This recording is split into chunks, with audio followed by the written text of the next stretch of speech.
ঢাকার উদ্দেশ্যে রওনা করেছি। অনেক বৃষ্টি হওয়ার কারণে আসলে যে কাজগুলি করব প্রপারলি কিছুই করতে পারলাম না। টুকটাক যতটুকু যা পেরেছি কমপ্লিট করেছি, বাকিগুলি এখন আস্তে ধীরে লোকজন দিয়েই করতে হবে। বাবা আছে, বুঝিয়ে দিয়ে আসছি। কিছু হাঁস তুলতে চেয়েছিলাম, তো ভাবলাম এবারে এসে ভাবছিলাম যে সেটার জন্যই হচ্ছে কিছু টুকটাক কেনাকাটা করে একটা ছোট ঘর বানানোর জন্য অ্যাটলিস্ট 50টা হাঁস যাতে রাখা যায়। কিন্তু অতিবৃষ্টির কারণে সেই কাজগুলিকেও আমি মেনটেন করতে পারলাম না। কি আর করার, এখন আবার পিছিয়ে গেলাম অ্যাটলিস্ট 1 মাসের মতো। দেখি আস্তে ধীরেই করি, সব কিছু ব্যালেন্স করে চলতে হবে। আমার আবার আজকেই ঢাকাতে কাজ আছে, তো যার কারণে কোনোভাবেই আর দেরি করার সুযোগ নেই। চলে যাচ্ছি ঢাকার উদ্দেশ্যে।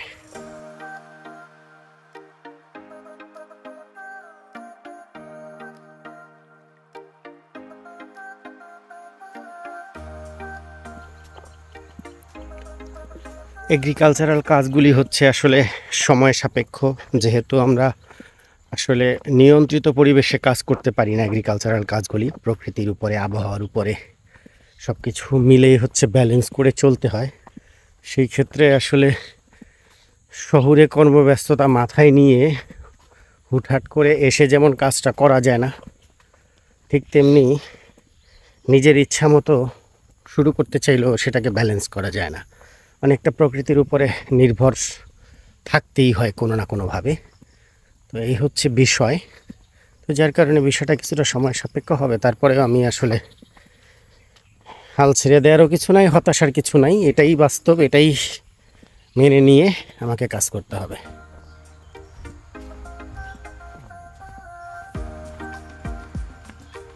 আজকে তুলনামূলক আবহাওয়াটা অনেক ভালো।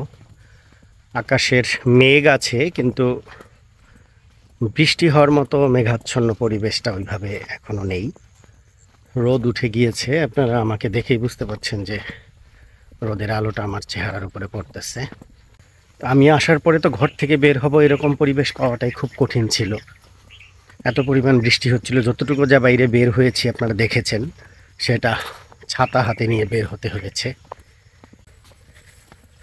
এখানেও রাস্তার পাশে দেখেন ধানের চারা রোপণ করা হয়েছে।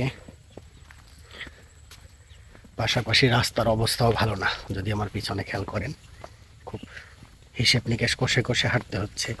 স্লিপ করলে তো আবার অবস্থা খারাপ হয়ে যাবে।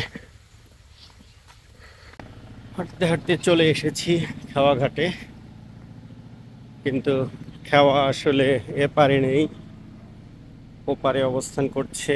কিছুটা সময় দাঁড়িয়ে থাকতে হবে।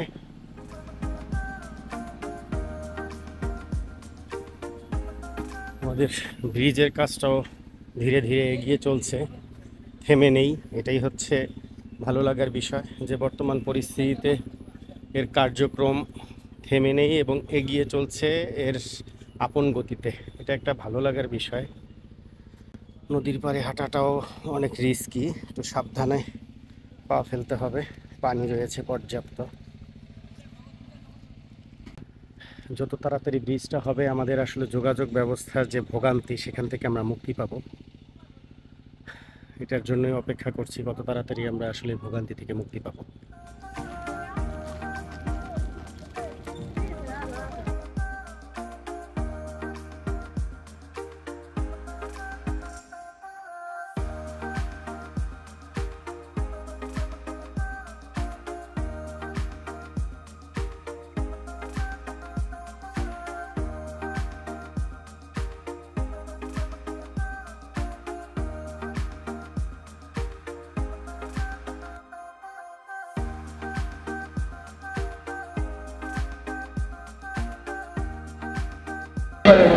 চলে এসেছি কাউন্টারে।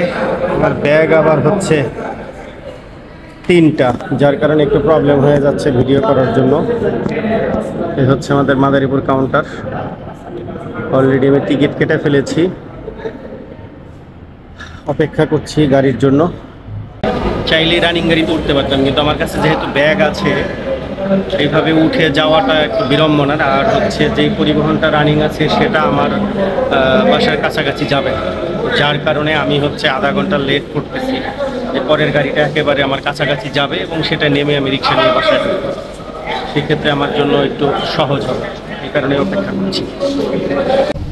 গাড়ি ঢুকে গিয়েছি, গাড়ি ছেড়ে দিয়েছে, যদিও যাত্রী একেবারেই কম, গাড়িতে ফাঁকা, সামনে অনেকগুলি কাউন্টার আছে, সামনে সামনে যাবে, এই একটা সমস্যা, রাস্তায় দেরি হয়ে যায় অনেক। যদিও এখন মাদারীপুর থেকে ঢাকায় ঢোকা হচ্ছে মাত্র 2 ঘন্টার রাস্তা, কিন্তু তারপরে এই যাত্রী না থাকলে ওরা কাউন্টারে দেরি করতে করতে গিয়ে সময়টা অনেক বেশি লাগে। গিয়ে ওরা দেখি করতে পারে।